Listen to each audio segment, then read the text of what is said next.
Okay. Well, well. And I'm going to mute it all and turn it over to Mark, I guess. Take it away. Well, bonsoir. Um, Maybe Jeff, you want to unmute as well? Yeah. Can you hear me? Yeah. So we're going to do a bit of a ping pong back and forth, I think, tonight. Um, of course, also our dear co-host Cassandra is not able to be with us tonight. She's actually on a plane from Melbourne, Australia to London, England. Um, but I will still read one of her poems. But before we start our feature today, which features all of the founders and co-hosts of Lit Balm except for Cassandra, I'm going to introduce my current co-host, who is Jeffrey Cyphers Wright, who received his MFA after studying with Allen Ginsberg. Jeff is known as a new romantic poet. He's also a publisher, critic, eco-activist, impresario, filmmaker, puppeteer, and artist. Jeff is the author of 19 books of verse, including Blue Lyre and Party Everywhere. His poems have appeared in many journals, including New American Writing, the Brooklyn Rail, Posit, and his most recent work also appears in the anthologies Best American Poetry, New York Insiders, and Contemporary Surrealist and Magical Realist Poetry. Jeff's latest work, a book of sonnets and artwork called Doppelgangster, is available from Mad Hat Press. And Jeff won the Sir Vision James Tate Prize a couple of years ago, and he publishes Live Man. All right, Mark. Thank you so much, Mark. It's so good to see you. We haven't done this as much this year, so it's great to have this on this nice July afternoon when I'm tempted to talk about disasters, but I'm not going to. I'm going to read a fun poem out of Doppelgangster. Uh, it's a little naughty and silly, but it's my family, and what can I say, you know? And it's called Loosing It. The new moon, a hammer dent on evening's chipped cupboard, a wink at Mount Hood. I have known you, little brother, 60 years. We've gotten hammered too on white lightning and green. You remember grandma's jokes. When the weather's hot and sticky, that's no time to dunk your dickie. When the frost is on the pumpkin, that's the time for dicky dunking. You are fire in a drum. No one speaks ill of you. How do you manage? I open a letter from August. Let us cast our nets into mad foam and pull out the wishes of bones. All right. So, and I will forever be indebted to Marc Vincenz for publishing that stuff. Okay. This was published in the Cafe Review, and it's called United State. Blown sidewise, cherry blossoms flee from branches. Over the street they slide, a moving rug, and turn the gutters pink. People are happy to watch the Titans play, to practice their backhand, to stream the latest meme about societal extremes. The marrow of sorrow stirs in my bones. I like it when you correct my misnomers.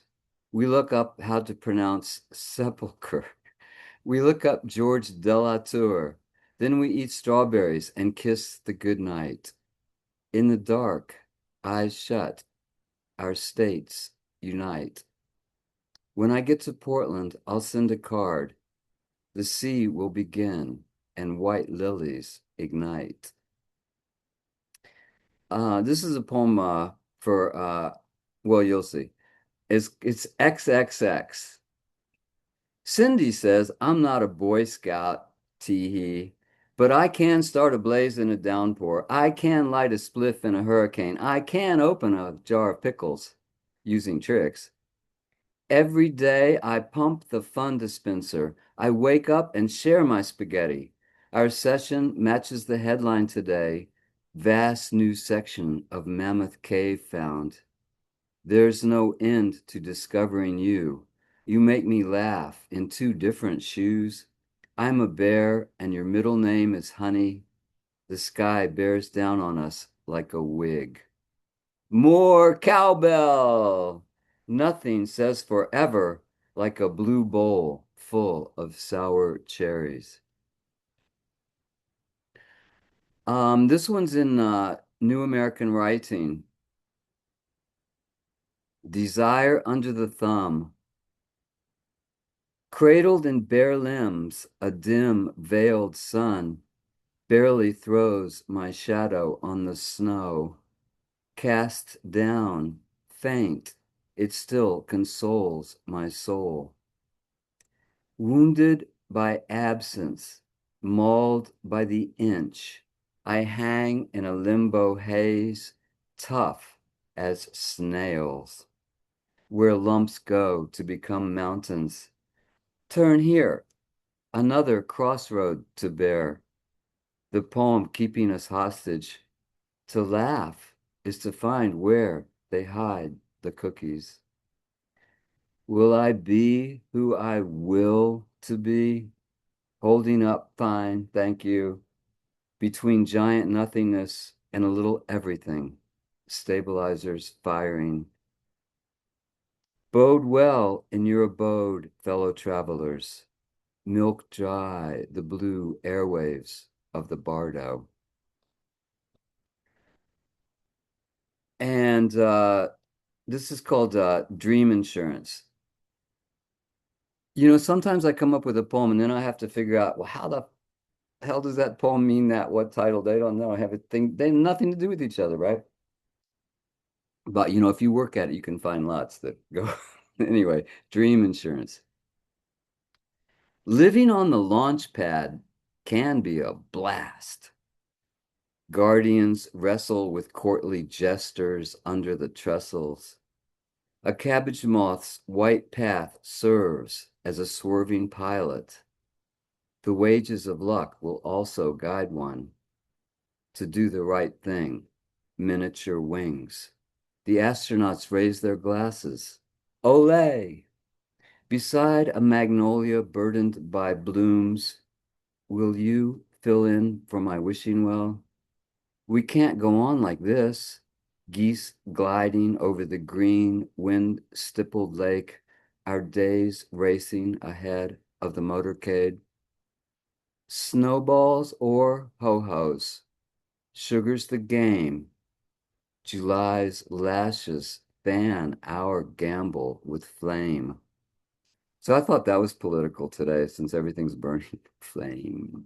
July's lashes fan our gamble with flame. All right, I'm going to read two more. These are all sonnets. This one's called Juggling the Wind. A perfect herringbone sky rides high over Herald Square. Clouds feathered out in wispy stripes, bisected by an uncanny spine, the contrail of a southbound jet. A ghost fish swimming on an azure map. I am standing still, standing my ground, checking out what's serene and sublime. It's my job to put a bell on beauty. My duty is what's keeping me around. Looking up is a job. Looking up to you is what I do. So listen up. It's all good. Just spurn the impure in your yearning. Anyone can bask in the sun's providence, but for you, my friends, I juggle the wind. And this last poem I'd like to read is dedicated to Wang Ping.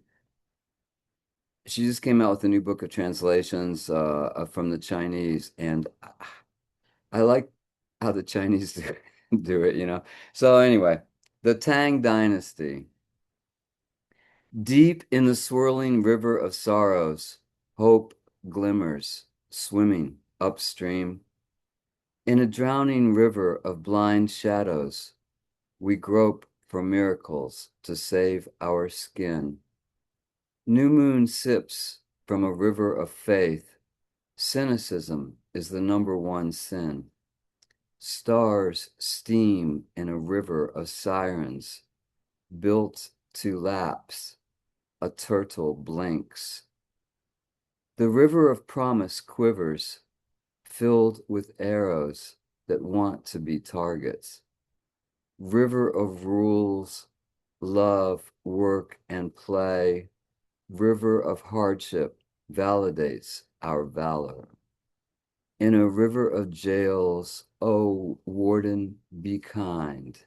In the end, it's just you I come to find. Ah, ha ha. Thank you so much. So good to see everybody and have a chance to share these poems. Um, and again, a big salute to the gang here for putting this on. And I'm so happy to come in and help.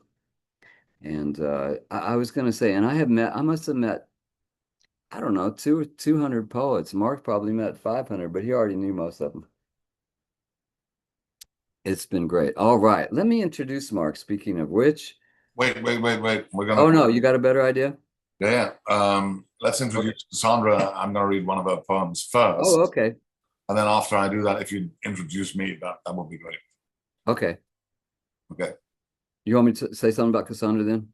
Yeah, if you could read her bio. Okay, so Cassandra's our dear missing limb today. We feel her like a phantom. She's from down under, and she's got a doctorate, and she works especially with ekphrasis poetry, and she's got 20,000 credits here. And she's been in so many. She's been in every prose poetry that ever came out since 1981, almost. And also, she is a professor of writing and literature in Melbourne, Australia. We dearly love her and miss her. And now, Mark, can you read her poem for us here? I can. This is called Pre-Raphaelite. I wish I had been painted by Millet. Maybe not as Ophelia in a tepid bath. Perhaps as Lady Macbeth or Titiana or Portia. I used to make you sit on a little wooden stool and pretend you were painting me, stroke after stroke, rasping against the canvas. I would unravel my strawberry plaits and stare at you, sherry eyes, corsage at my neck, picking up the small crumbs of wedding cake and passing them through my gold ring 9 times. But you still didn't get the hint. And so I am suspended in that moment, forever bridesmaid. I can't be Effie to your Ruskin, so blot out the canvas with grey. Euphemia's hagiography turns on a wheel and a bear, but I can't be your martyr. Writhing in my skin, I call out to Rossetti to paint me. I make you call me Guguns and cling to wild heart ease. We both know the laudanum comes later, so you paint me Regina Cordium, hooded lids, heart-shaped pendant. There are 2 still babes in the shadows, one within and one without, broken-hearted. I become your posthumous Beatrice. Dig me up, Dante, exhume me, consume me, shift the soil between us and gather me in your arms. Chase your journal of poems around my coffin with your fingertips as you hold me. Let me hear your mew of pleasure when you have it. At last, my copper hair fills the empty space, but the worm's hole in your journal eats away at your heart. Oh my Lord, what a great ending. The worm's hole in my journal. Sounds like a martyr to me, right? Right? Oh, speaking of martyrs, I forgot to read my poem for Mark. Yeah, I'm just going to jump in. Oh, hi, Rufus. Did you want to say something? Yes, I did. Please excuse me, John. Slam your crazy horseshoes against my heart and be my last mistake. Like rain, I fall everywhere for you. Blessed are the driven and the cute. Are you cute? What do you think?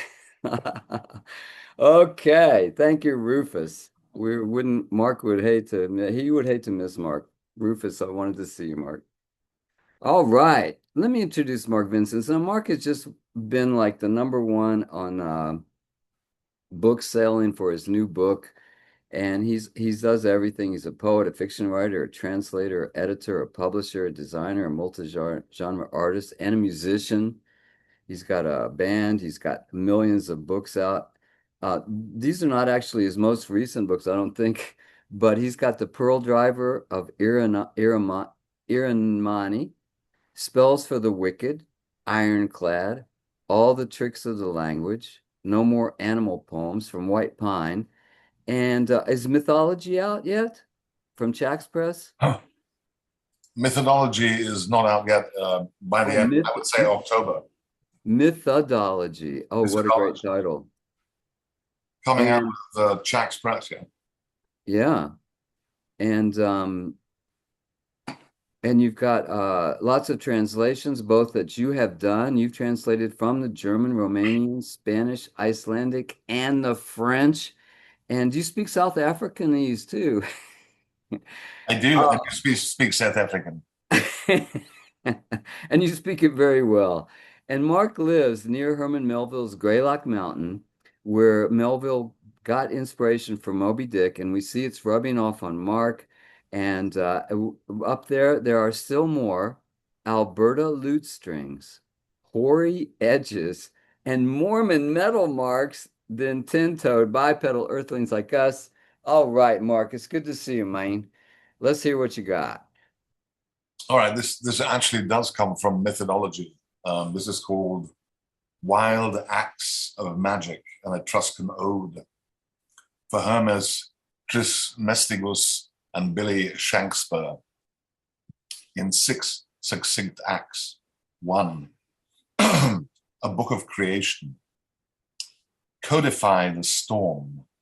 A catastrophe awakes in a thunderous Shakespearean iambic quake.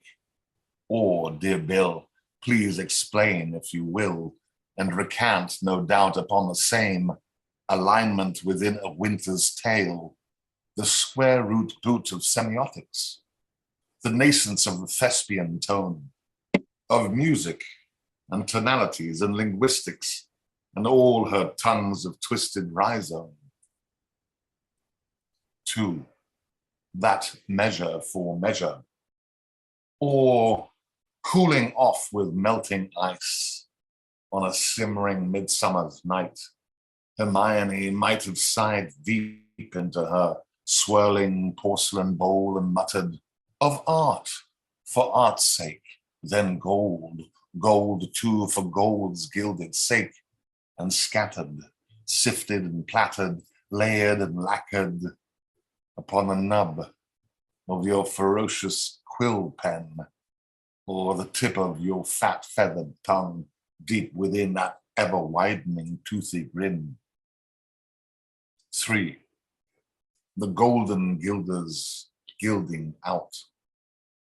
He had said in retort was something along these lines. Someone in the future will discover these golden egg-laying geese and herd them and maneuver for the purpose of creating a picture-perfect windstorm. And that storm will be a cyclone of Caliban-esque proportion, unbeknown in all the prior annals of volcanism.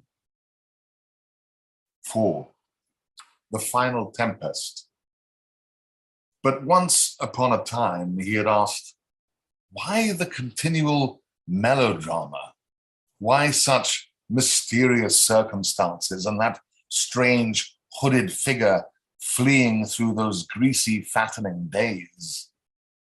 And she said that same shadow figure was later seen lurching in the deep end of the torture chambers, attending the terminal sentencing, the final execution. 5. The sentencing and execution. Staring back upon her lost roadways and broad continents, a child later spies a cricket chirping for sudden rain in the middle of a dusty cobbled road, and high among the treetops the dark squirrel who cracked an acorn over a cast iron fortune cackles. Ha! Civilizations hand out golden shackles, and misappropriations, oily spills, savanna swamp, and sloshing shit swill. 6. The sacrificial altar. Here, finally, she lies carved, perfect and patient, in a cool blue limestone, rooting among our future selves to uncover her many past lives.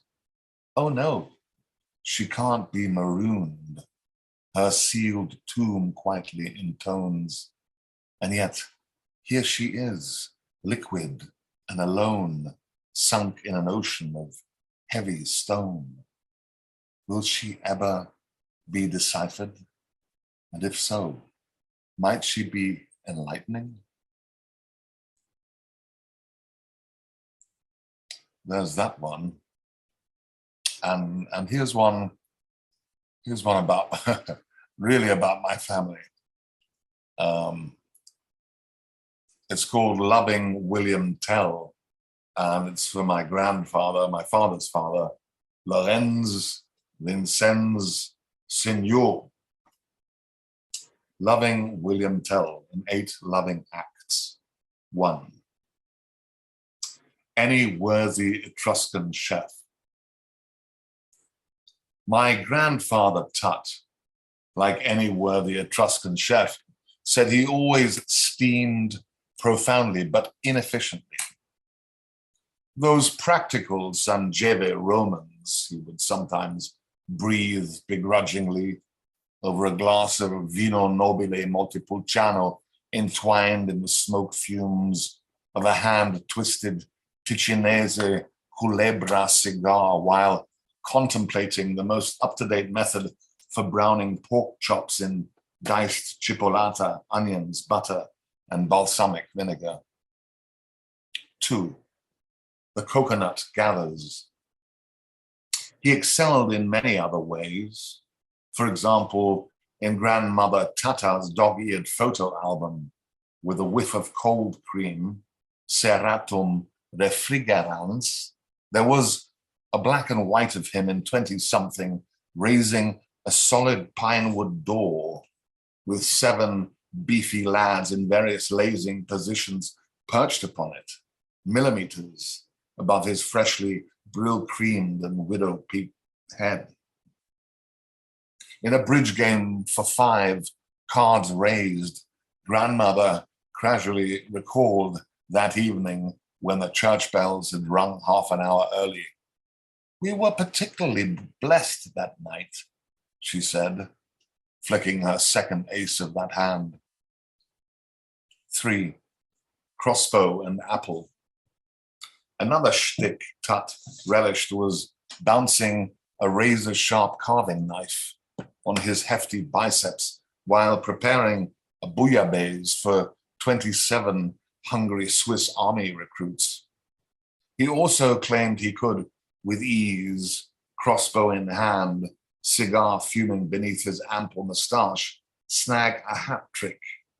He could hit a fly at 27 yards, a hair's breadth above the head of his eldest and most promising child, ratifying thereby the Constitution of the Swiss Confederation. When, at the age of 75, summoning all his zeal, he demonstrated for us his skill on the parallel bars, we never again doubted his wild. 4. Coattails and other perils. Was it Max Frisch who said that Switzerland never generated sufficient literature to render a single postcard, or the black and white Edelweiss and the Matterhorn notwithstanding? But truth be told, that is not quite true. Just because we are neutral, outsiders believe we are stand on the fences who let our little coattails rattle gently in a whimsical mountain breeze. We do as everyone does. We too have faith in the word, Tut said, and chewed at the bit of his best rosewood pipe. 5. A season of cheeses. Although he neglected his faith in idiom, Tut savored his cheeses and air-cured wurstel, pickles doused in alpine herbs and garlic-infused rabbit gently roasting on the spit. And that long, twisted cigar he smoked, a shy world fuming within herself. 6. Almonds and goats. Once he told me he'd worshipped the gleaming brass buttons on his Welsh girlfriend's tight little lederhosen. She wore them when the Alpine phone finally broke. Oh, and the transmutations of truffles in the hidden valleys and the ideal subgenera of pig most suited to the snorting beneath the dirt of certain oaks, and the almost delectable pheasants clicking to their hearts' soothing mercies, or the wolves of creation circling softly, crisscrossing national boundaries on transnational whims.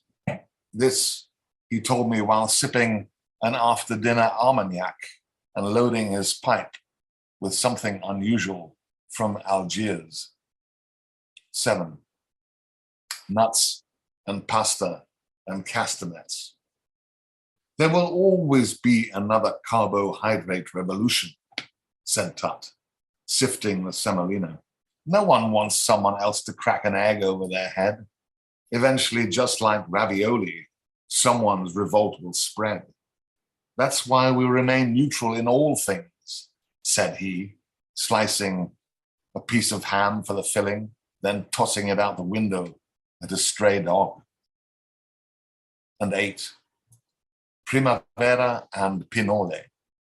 And they who dreamed of Switzerland and her clean, vitrified alpine air, he almost sang, tears welling up while he peeled an onion. She, with her bountiful coffers of conifers and pine cones and their fine courses, and those little ants who by the bazillions fertilize the pine trees and harvest the pine nuts for their feral little pine children. As such, the discourse between father and pining offspring, he said, crushing the garlic, chopping the chives, brutally massaging the chicken breasts in their musty brine. And to end this little session, here is a very short poem which kind of is, as the book works on, you'll see that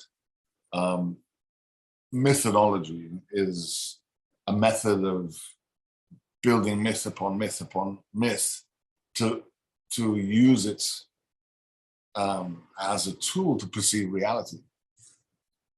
In other words, everything that you know is myth, and you're building on that myth.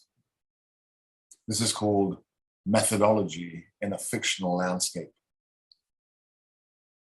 But the tropes endured and confused themselves with someone else, someone uneventful, someone who eventually became someone else, someone utterly unknown in the deepest wrinkles of mythology. That lost person, right? And now I am delighted to introduce Jonathan Penton, who together with myself and Larissa founded Lit Balm. And Jonathan also founded the e-journal Unlikely Stories in 1998 and still runs it as editor-in-chief, and he served in technical and administrative roles for a number of literary and arts organizations, including the New Orleans Poetry Festival, Rigorous, a journal by BPOC and Big Bridge. His previous books of poetry include Standards of Sanity and Prosthetic Gods. He lives in New Orleans with his family. Lovely to see you. Thank you, Mark. It's good to see you. Good to see a bunch of people here that I haven't seen in a while. Thank you all for coming. So this is my current book. It's called A Limited Number of Miracles. I'll walk through the New Orleans Sculpture Garden. And what I did, I went to the Sydney and I forget the proper name of the sculpture garden. I went to the sculpture garden behind the New Orleans Museum of Art, and I wrote one poem about each of the sculptures there. And as I began the book, they were more straightforward, and as I continued, they grew less and less a direct analysis of the sculptures themselves, and more an abstract summary of feelings, which, if the sculpture was quite good, was easy to summon, and if the sculpture was kind of bad, it was more fun to summon because then I could say whatever I felt like saying. I'm going to open to a random page and just read until I need to stop. This is based on the sculpture Rebus 3D 89-3. There will never be another blade like this blade, so artful in its curvature, such a perfect patina. It needs no handle, for it requires no master, existing for its own eternal sake. Oh, sweet stiletto, with your flawless reds and blues, cleaving me hip to sternum, dividing every part of me, how you glisten while I merely gloam. You bring me a beauty beyond my own powers, something majestic, soaring, alien. Before you came, I dreamt in black and white. Now I dream only of you. This is based on an untitled Kapoor piece. I do not feel so well today. I've lost something essential, a dizzy hole deep in me.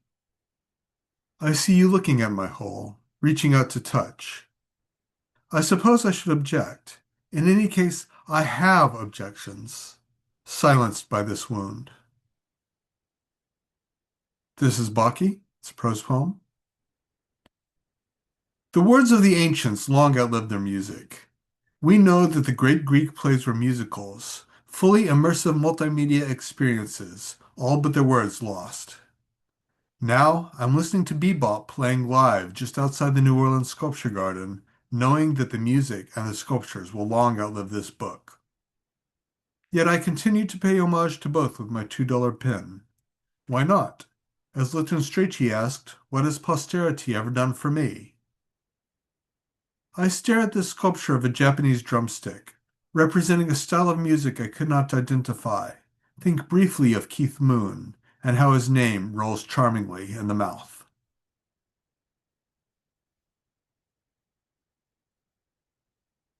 This is about the Ryase warriors, 1, 2, 3, and 4. We were found in the sea, far away from where we went under. We were never meant to be found. We could not approve. But history goes on, and this is not the worst thing that's happened to us. You admire us now. Fine, why not? We fled from you and your likeness. We went down in your histories, but in the imagination of our brothers, we flew up, up, up. You would excavate us, bring us back to some place tangible. You are cruel, but this is not the worst cruelty we've seen. You say you love our imperfections. It did not occur to us to be perfect or imperfect. We were simply men before you turned us into something else. You stake attributes onto us. We watch the rain turn into mist. Now, this place, of beauty and obscenity, this warped patch of greenery in this sacred haunted town, this land is perfection. Some of you show your unease walking through it. Others of you live here, though you know you should not. You have no right. We do not belong here either. We know this trespass is not the worst of your crimes.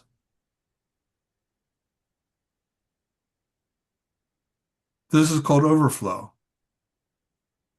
What did Anais say?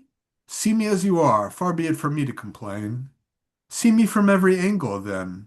See if you can parse this eruption of word and bone. Listen, I have so much to say.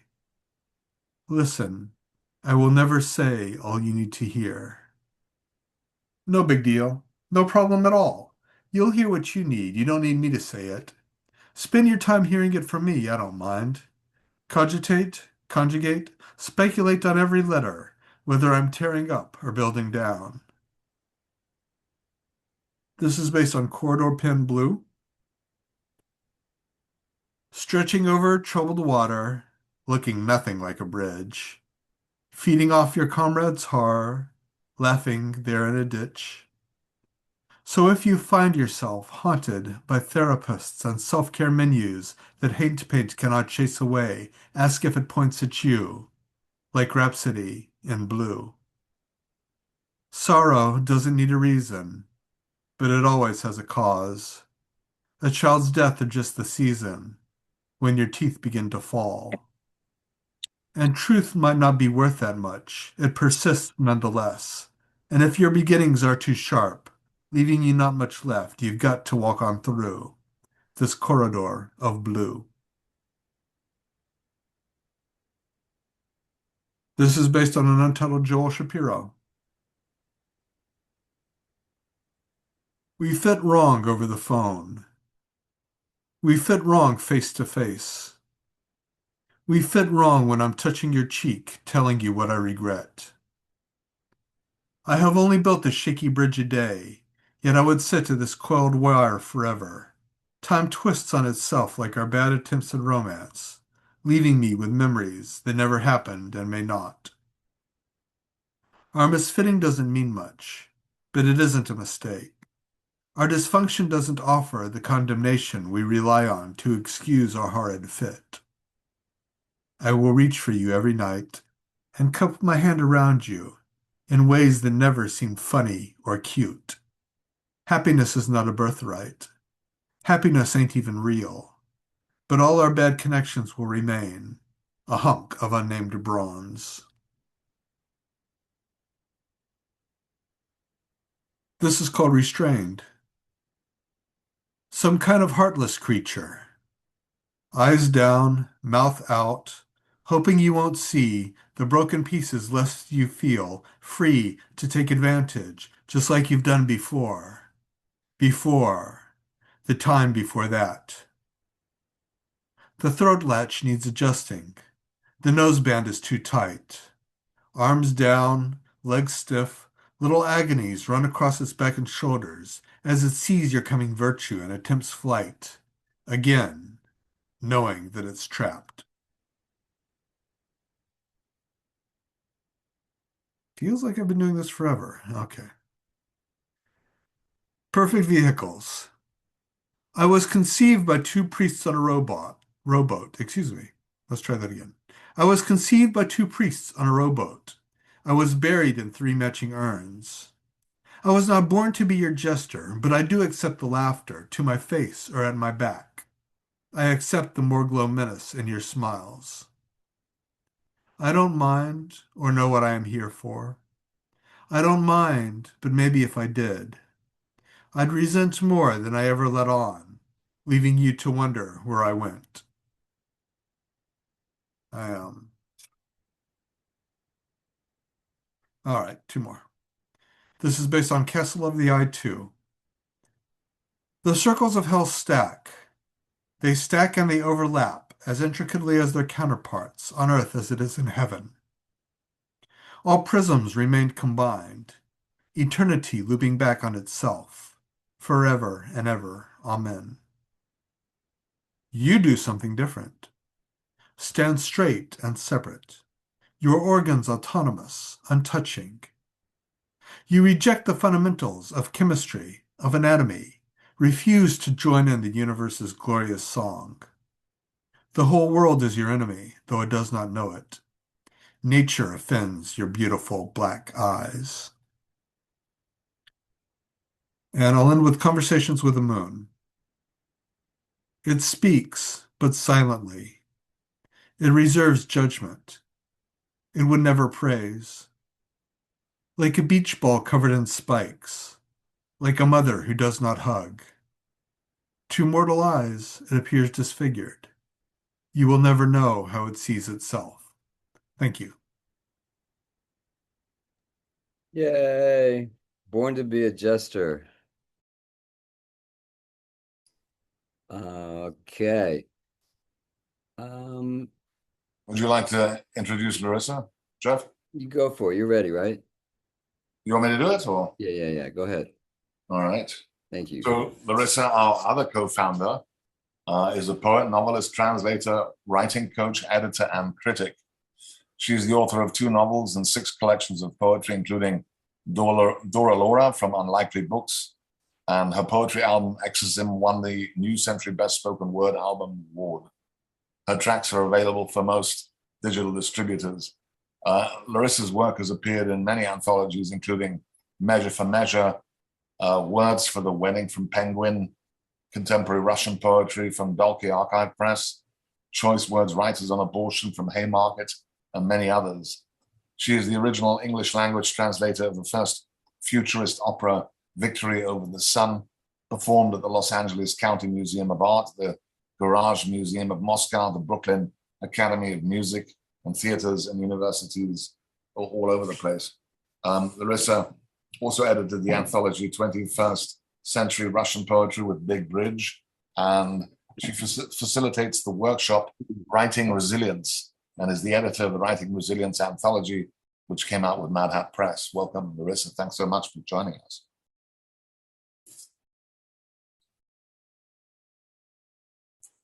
Are you muted? Muted. Okay. Thanks so much for having me. It's so good to be here.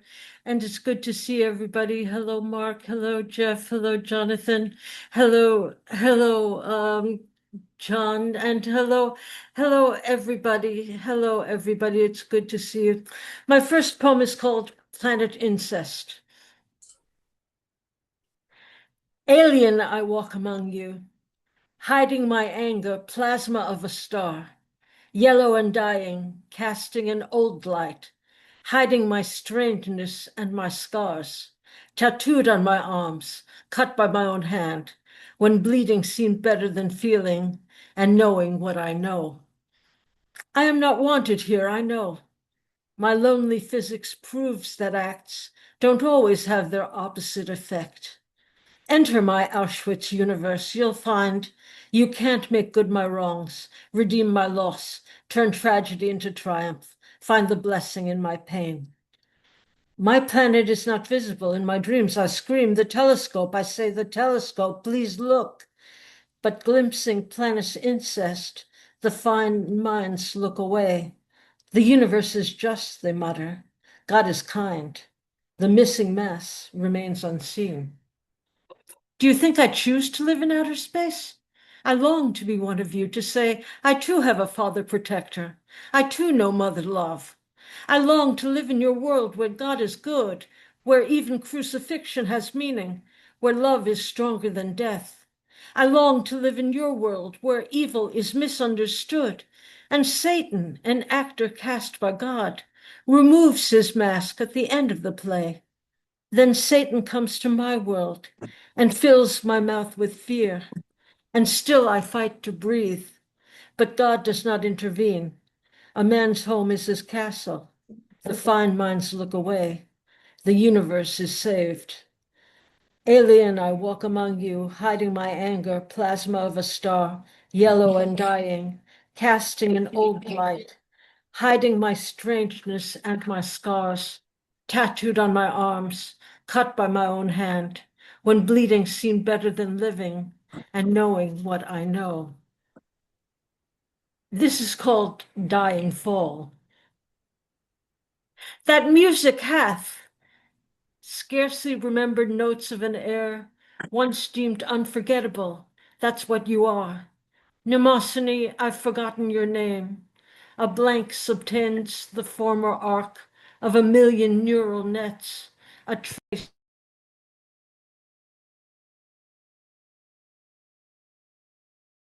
Oh, sorry, Larissa, you're muted. Got muted again. Yeah. Nimasini, I've forgotten your name. Oh my gosh. Thank you. Okay, the Odyssey meets Ulysses. Wine dark sea. In the eastern rising lands, a tide, westering, earth-drawn, rising, the morning sun bloodied in its wake. She drags, pulls, shifts, hauls, trascines her hydraulic load. Tides, board of tides, moon-drawn, myriad heading, within her blood, Wanipa Poton, the Wyandotte Sea.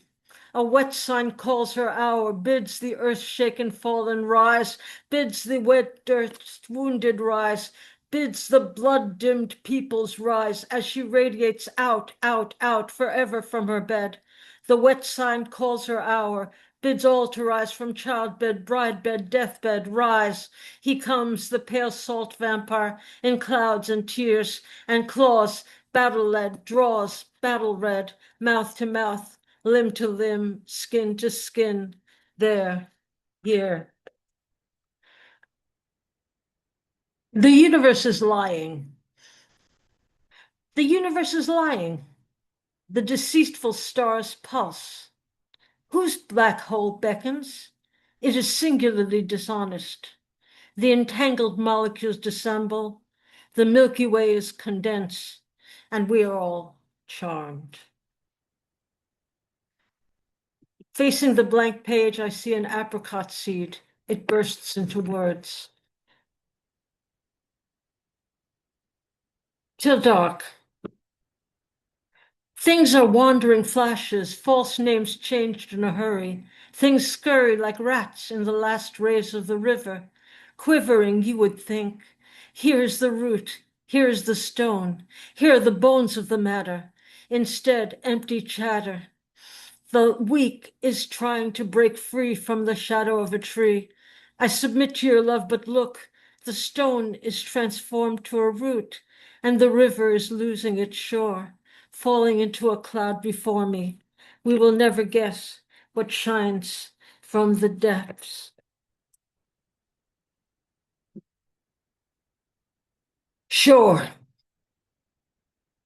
It will continue, he said, even when the water breaks white, even when the surface currents seem to be going the wrong way. The river, I tell him, is gray, and the ocean is for others. I have crossed the river on stones and planks while others swam, inviting me in, and I dove just to please them, pretending I could swim too. My path is broken, the whitecaps are hard. There are too many gaps. Always I must find the connector. I use wire and wood and rusty nails, these broken rafts, whatever it takes to cross. I don't know tides or currents, have never understood how the river flowed. Perhaps it does not. There is only the leap in my heart and my mouth. I can't walk this hard water or swim, and I will never see land. I will be your dolphin, he says, and you will not drown. How can I explain that I am not afraid of drowning? I have drowned many times, come up gasping for air and dead many times. What it is that I can't swim and the water is hard. It will continue, he says, even when the water seems to be going the wrong way.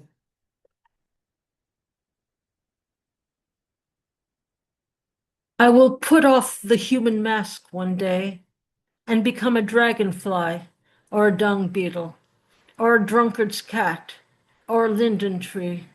I will still live in this world's beauty, its green eye. I will live from the river's point of view, know no water's edge, and remember no pain, and my life spent turn into grass. And I will end with this after Mayakovsky. It's after 1. I should be asleep. The Hudson River, silver in the night, laps quietly against liminal shores. Let's talk no more. Silence is as golden as the morning to come. At times like these, the moon speaks to creation, and our histories all pass at last. Thank you. Absolutely beautiful. That was awesome. That was a lot of Odyssey in there, wasn't it? Amazing stuff.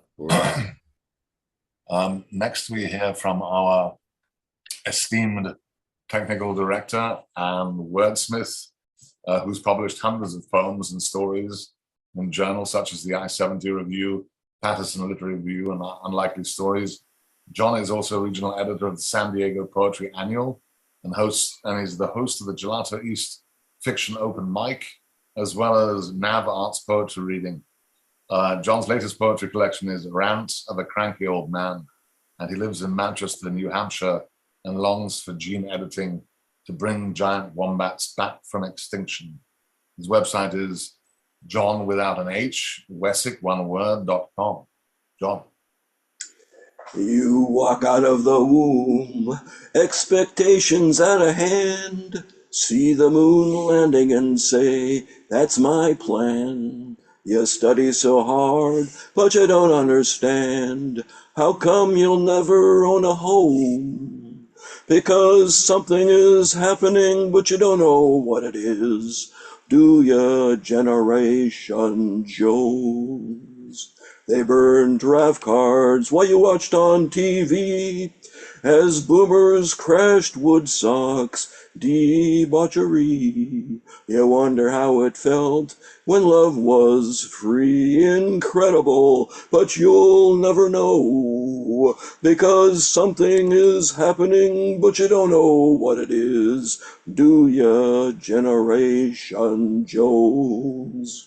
You faced setbacks, sent resumes by fax when you were sacked due to stagflation. Despite excessive pleas and impressive degrees, hirings freeze, it's business consolidation.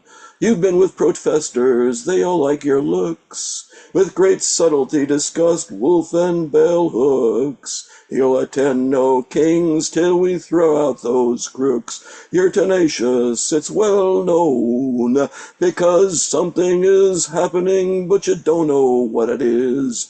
Do ya, Generation Jones? You shake your head, ask who rigged this game. Millennials point to you and say, you're to blame. You felt the flame, but you don't have the fame. You say, unbelievable, now where's a pay phone? Because something is happening, but you don't know what it is. Do ya, Generation Jones? So I found out that I'm not a baby boomer after all, but part of Generation Jones, the people who watched all the older kids have all the fun.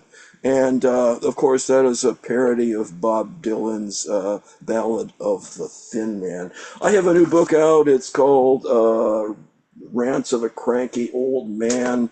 It's full of politics and complaints, and I'll read you a couple poems from that. I have a confession to make here. It's when I see a poem posted on Facebook, I don't always read it. And this is called A Poem to Scroll Fast.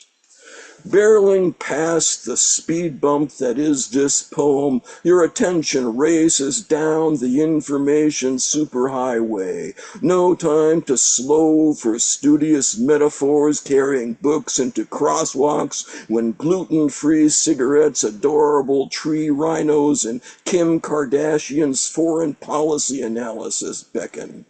If an image gets caught in your Dodge Charger's grill, it's its own damn fault for chasing personification into the street. Someone else can call 911. There are bacon vodka cocktail recipes, Siamese cats struggling with eating disorders, and kohlrabi cleansed diets. Donald Trump had a wardrobe malfunction, and aliens from Area 51 created the HPV vaccine to make zombies of us all. Well, this one is called My Car Sits Alone on Christmas Day. The salt-stained pavement empty of those spreading COVID to friends and family. Santa brought chemical fumes this year, so I hole up in a hotel room with a refrigerator wheezing like an asthmatic. Merry Christmas to the lone desk clerk. Merry Christmas to the hard-boiled eggs at the breakfast buffet. HBO, frozen dinners, Philip Marlowe, what more is there? Dull conversation, dumb opinions, a necktie under the tree. Count my blessings, Santa brought cancer to some. Still, it's a bad sign, being this alone. The invisible hand having moved me from square to square on the monopoly board of market capitalism. A bad sign that I no longer care. This is called Yesterday's Coffee. The football player teaches flat earth theory. No one listens to me because even though my ambition rode a slide rule through fields of trig tables to a career of punch cards and vacuum tubes, I can't throw a decent spiral. It's a tough game, advertising by clay tablet, when applause comes by telegraph, if at all. And there's that football player again, hawking extended warranties in multi-level marketing schemes of romance, leaving me rejected as a quill pen, disappointed as a steam locomotive, bitter as yesterday's coffee. Okay, I'm gonna need some help with this next one.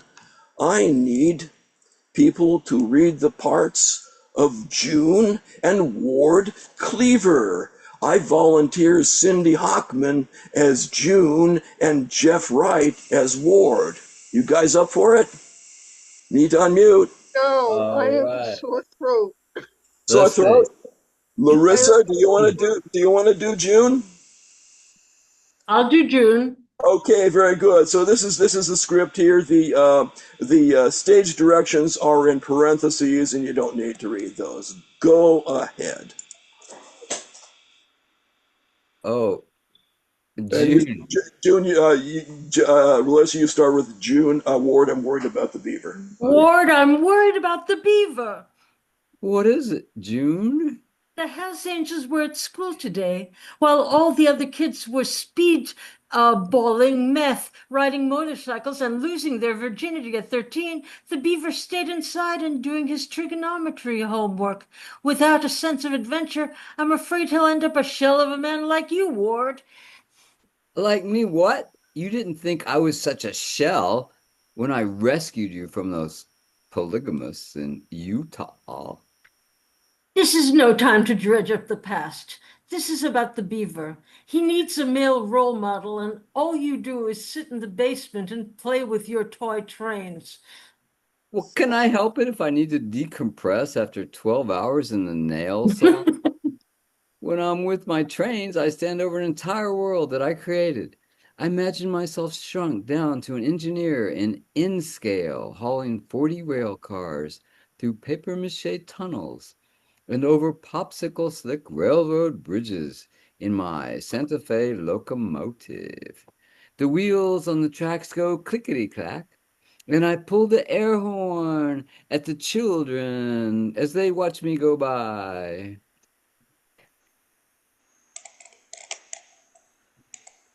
I'm sick of that salon. Your hair, your skin, your clothes, they all smell of nail polish remover. Hey, cuticle care paid for this house, and that dress you're wearing. It's not that I don't appreciate it, Ward. You did the best you could, but what about the beaver? He needs someone to guide him into manhood, Ward.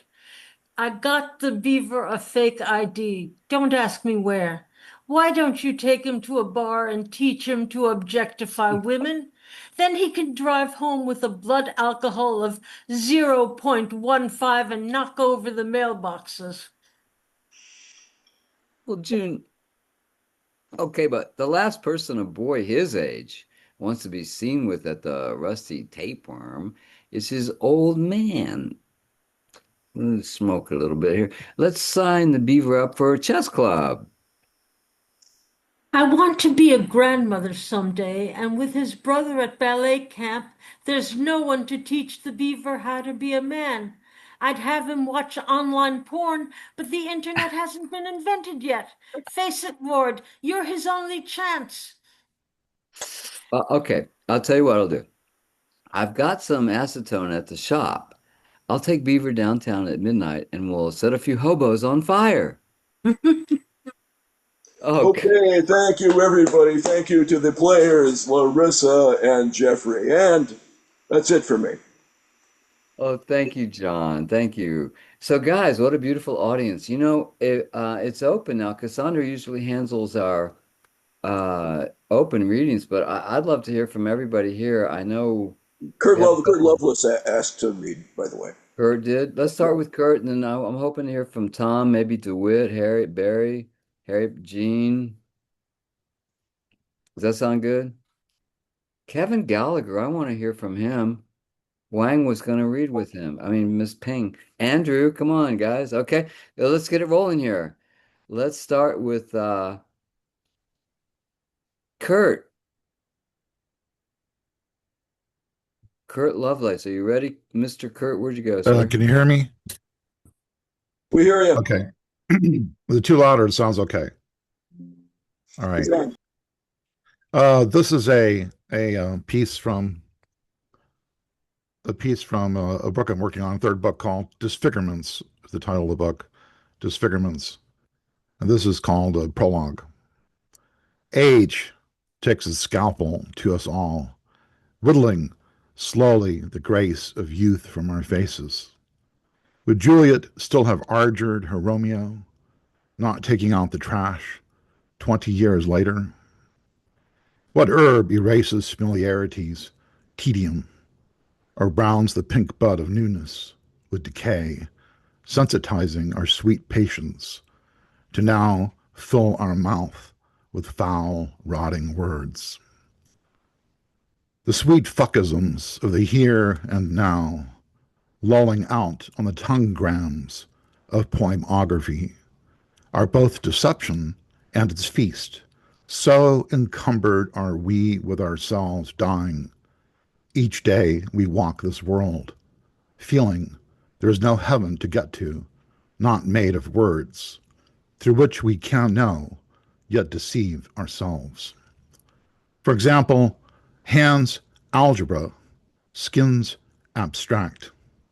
In setting the paleo hunter's broken leg, the hands of the healer move in dances to set the bones and algebra back each into position.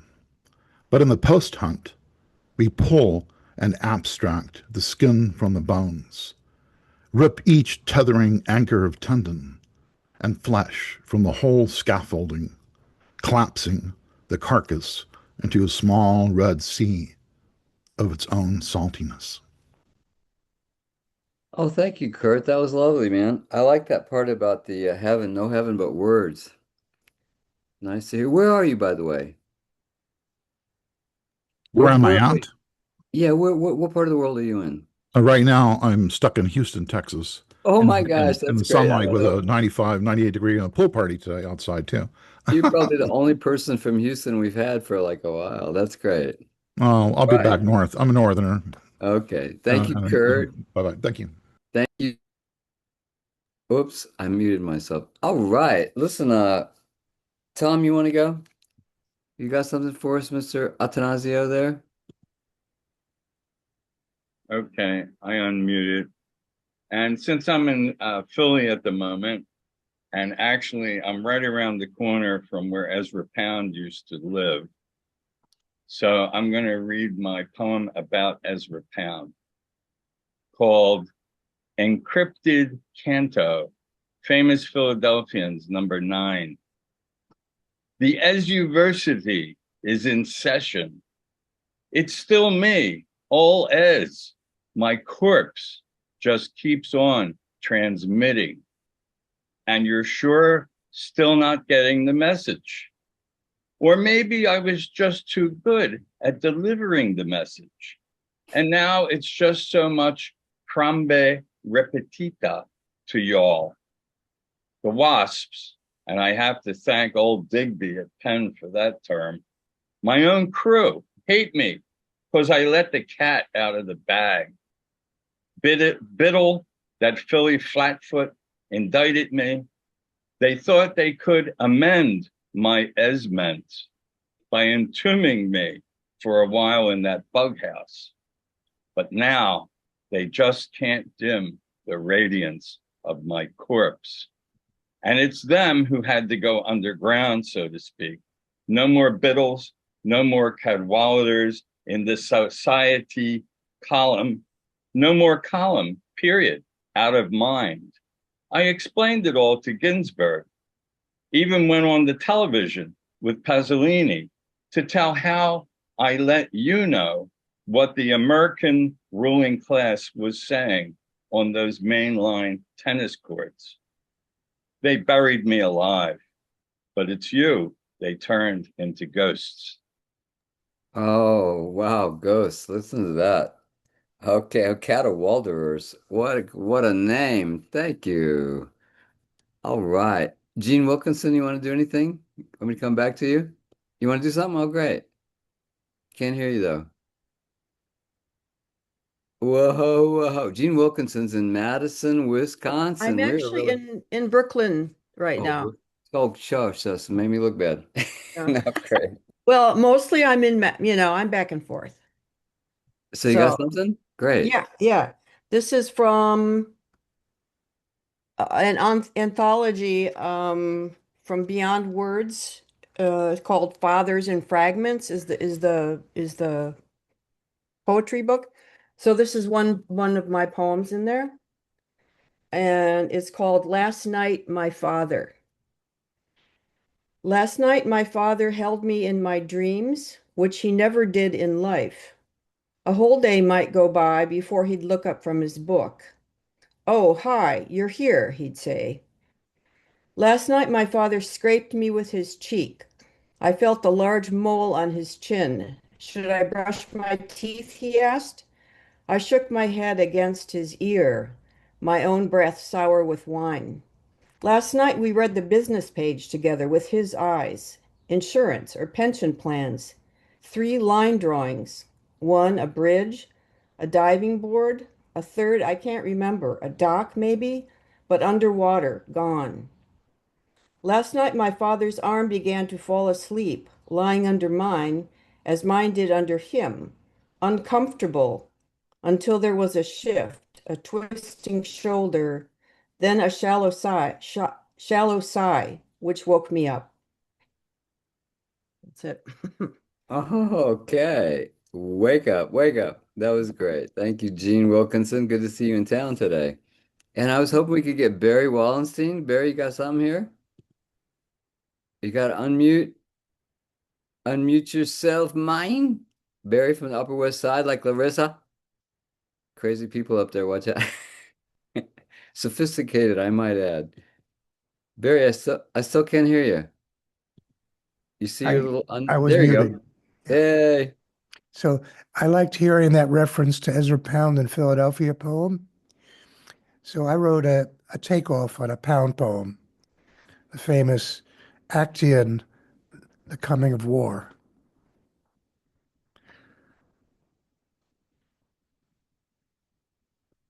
It's a poem written around about World War One, really. See the semblance of Diana posing in her garden, ripe with poppies, peonies, and all the expectant green. In the background, Acteon blunders onto the scene, with his dogs confused and about to turn. Poor Acteon. He too, confused, will go down to his own blood, pointing, without knowing, to all those who stumble into the wrong garden. Thank So you. that's my Thank you. takeoff on Pounds. And this is a draft of something I'm working on called One Salutary Day. When the new person arrived, as if to join the party, on the whim of her marking time, she set up her table and looked around. I was chosen. She pressed her thumb and middle fingers, lightly at first and slightly oiled, on my spine and drew them downwards, towards and onto the coccyx. and then ran them upward to the neck with pressure, then swiftly moved them down again, where they lingered, as if out of passion. And then with muscle slid them all the way back up again. First I thought I'd faint, but I cooled off, cleaned up, to be not nicely, to be newly distracted by the well-dressed population. What are you trying to say, Barry, you pervert? No, listen, I'm sorry. That was beautiful. I I said love what I the was trying to say. I love the Action stuff. I got to get down on that a little more. All right. Yes, Everybody loves everybody that should one. read that particular And pound poem. yeah, It's short. Well, thank you for letting me join, Barry, good to see you, buddy. everybody. Barry Wallenstein. And we got a couple of regulars here, and then we have a couple more new people, and then a couple more regulars, I think. DeWitt, you gonna got something for us today? Am I hearable? Yes? Okay. This is a new poem called Semantics. And I love this company to read it in. I wonder about awe. How awesome means good, as in gobsmacked, astonished, and speechless, while awful means bad, except in teenage slang. The Los Alamos bomb meant both. The Grand Canyon's hard to live with every day. Better to visit or snapshot in passing. An epic narrator frames episodes as wonderful to relate. Amazing, as in maze. Confused, in search of center, conquest, or escape. Regarding sublimity, Longinus and Burke believed that viewers and readers should be ennobled by experiences beyond wonder, like dirt changed to gold. They recommended mixing fear with delight. Wordsworth saw beauty in the flowers, splendor in the grass, as well as Mount Snowdon's moonlit vista, the dawn with its deep and gloomy breathing place through which the homeless voice of waters rose. Freud believed that sublimation of negative urges could result in kindness. Frost directed us to drink from native springs to be whole again. At 1969's Woodstock, youth, psychedelic drugs, and rock bent minds to visionary states. Love, not war, flowers in rifle barrels. Miracle drugs, e.g. painkillers, antibiotics, vaccines, therapeutic and reproductive drugs, heal and bless us, while some loved ones OD on recreational drugs, e.g. alcohol, ecstasy, GHB, hallucinogens, heroin, ketamine, and meth. Drug abuse is epidemic. Escapes from loneliness and enemy are mirrored by digital tech, where video gaming has been labeled heroinware and social media addictive. If you can't tell what is real, argues VR guru Jean Lanier, everything is real. Everything is magic. Chicago's 1933 World Fair, aka a Century of Progress International Exhibition, celebrated technical innovation, but seems quaintly behind us with its cigarette-smoking robots, Technicolor talkies, dream cars, and optimistic futurisms. The Great Depression had ended. A world war had been won. Prohibition had been repealed. Women could vote. Hitler became Chancellor of Germany. For us now, The future seems as unstable as a melting ice floe. Sperm and egg ignite in womb or petri dish. It takes a whole person to raise a child of any gender.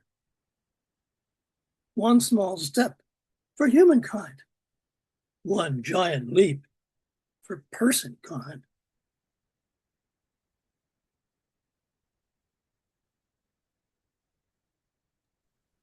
Wow, person kind. That reminded me of Frank O'Hara there.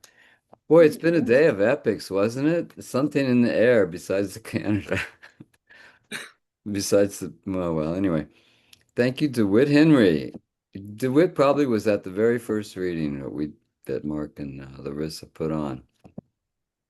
And now I've got a friend of mine. I'd like to read something from Atlanta. Dee Bradford would like to read something. Dee, you ready for us? Ma'am, can you hear me okay? Okay. This is a tribute to my mother. The Oracle. So still, no breath. So still, bereft. Mouth agape. Is this your eager state of wonder? Your body plundered, the struggling to swallow with frozen razor blades, the netted flopping fish gasping for air fades. Then gone. No lifeblood there. In this passage of air, dark, never-ending, bottomless hole launched your soul. Left behind, I moan, looking in the oracle to find the divine, the hidden wisdom, the peace that is your own. All right, that was beautiful, huh? Peaceful, huh?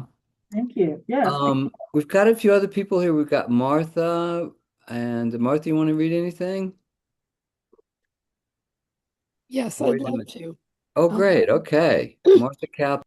So it was Kurt Lovelace in Houston that brought this up. I'm in Madison, Wisconsin right now, but I spent 10 years as Yankee in Houston. And this poem is a flashback to that. It's called Night Rides on Blue Roads East of Austin. Crackled tongues of vitreous brains female my absent mind, roving through dirty sock Kmarts, whirling with surreptitious gun racked landscapes, racked gauzy with ruined teachers, excuse me, and gaggling piney woods, echoing phallus thoughts that ricochet, holy, holy, holy, lost souls, picnic tabling, ice house nights, with fisty throats slinging plastic wrapped nostalgia that croaks on lifted heat, bloody with clandestine couplings, hanging on starry stranded hopes that Spanish the mosses off gnarly shadows of old live oaks beside two-lane asphalt, wheeling over ghost hosts of ancient footpaths, gulfing from glass the shill country, conjuring psilocybin visions of losing my way along the Brazos. Oh, that was great. What a role. You do remind me of Janet Hamill a little bit. You have a trance-like quality in your lines are great. Thanks. Thank you. Martha Kaplan.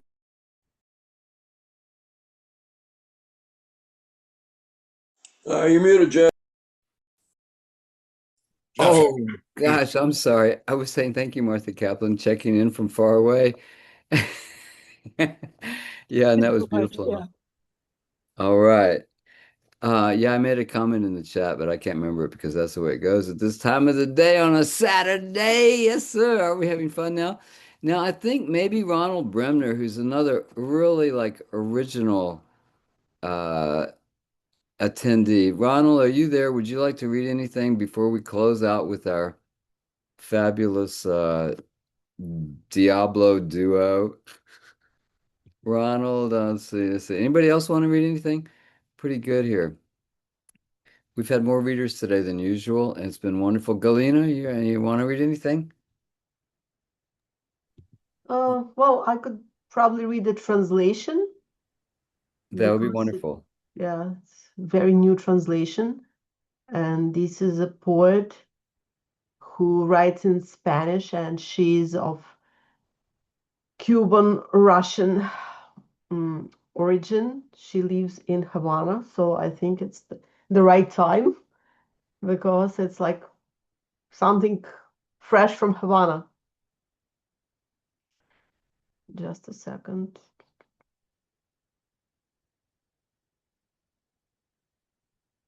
Okay. And her name is Anna Lydia Vegasirova. While carrying up the stairs, first 2 buckets of water, up 48 steps towards my apartment, I recited Heavenly Father in Russian so that he'd help me to pull up remaining 20 buckets that I needed to fill up aluminum cistern my former mother-in-law gifted me. While carrying up next 2 buckets up the 48 steps of the stairs towards my apartment, I exhaled, I shit on you fucking God. While carrying up other buckets of water that I have to carry up daily up the 48 steps of the stairs towards my apartment, I grind my teeth. And can I read a very short, another one? Yeah. I'm compassionate towards my hands. All of them.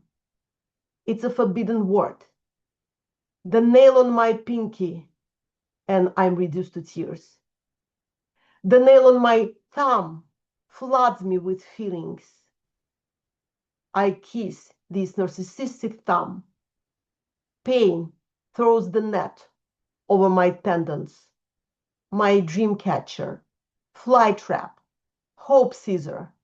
If I could eat myself, I'd start with my hands. Whoa. Galina, those were nice. Now that was translations of what? Of who? Of your own? Yes. Oh, that's interesting. Those were good. Well, be careful with your hands there, okay? Now, I don't want you to eat them. It's okay, Brooklyn.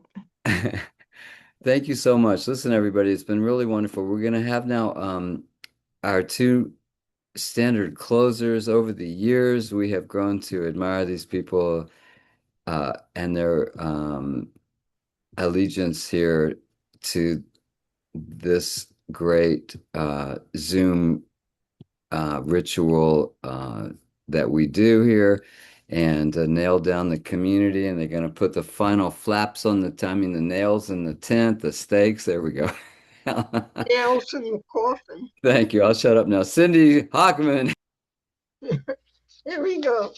And I first have to say that I have to tell Kurt Lovelace that I just bought a copy of Paul Hetherington's collection. And I'm hiring someone to hold it for me while I read it. It is 850 pages. It's fabulous. And Pierre-Ian Springs did a great job. And I'm not just saying that because I want to be published with you. And speaking of Paul Hetherington, he and Cassandra were kind enough to publish 5 of my collaborations with Bob Heeman in Axon, his wonderful scholarly creative journal. So let me read one of them. It's number 146 in our collection. We've written about 300 of them.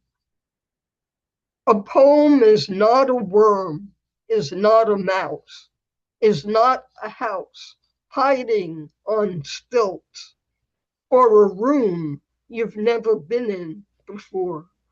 A poem is no more than a shadow that can be carried away, or it can make you believe that you never saw that shadow as you huddled beneath the vowels, waiting for meaning to arrive.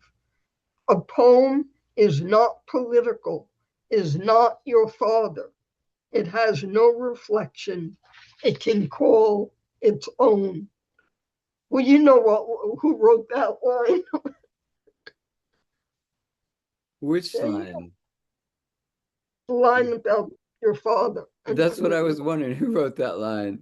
Of course I wrote that line. Ah, It has politics in it. I would hope you would write your own line, but damn, I did wonder about that line before But you even said we it. alternate. So I think I did the first line and Bob did the last line. It has no reflection it can call its own. Very Bob. The poem may not be your father, Cindy, but it's probably your like grandmother. Okay. That was wonderful as always, Cindy Hockman. Oh, look out. Whoa, look out. Hi, Cindy. Oh, that's not how you talk. What? All right, let's hear it. Now, and then Bob is going to read, and then we'll hear back from Mark.